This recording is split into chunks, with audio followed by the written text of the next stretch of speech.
Hi guys! Nandito kami sa Mall of Asia ngayong araw. For today's video, gagala muna tayo before tayo aalis ng bansa.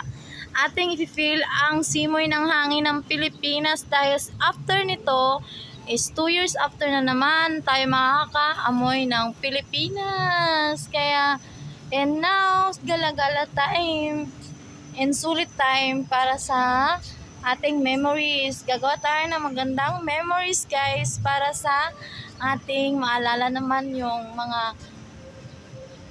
mga memories na magaganda dito sa Pinas. And look guys, it's so very nice place guys. Kung gustong or sinong gusto talagang gumala dito sa Mall of Asia, sulitin nyo guys, hindi kayo mawawalan ng gana. Talagang napakaganda guys. OMG, ang ganda talaga ng Mall of Asia.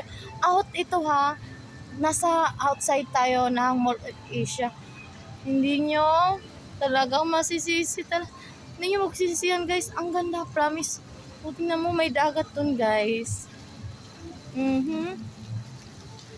Ngayon ay pupunta tayo sa may dagat.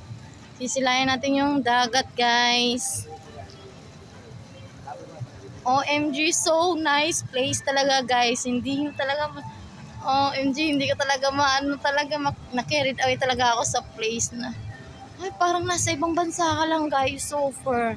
Alam nyo guys, promise. Ayun, ang dagat guys. Oh, may Ferris wheel pa guys. Ang ganda pala dito. Diyos ko.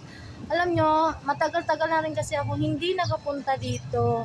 Siguro mga almost 9 years or 10 years na siguro ako hindi nakapunta dito kasi bata pa ako nito nakapunta guys.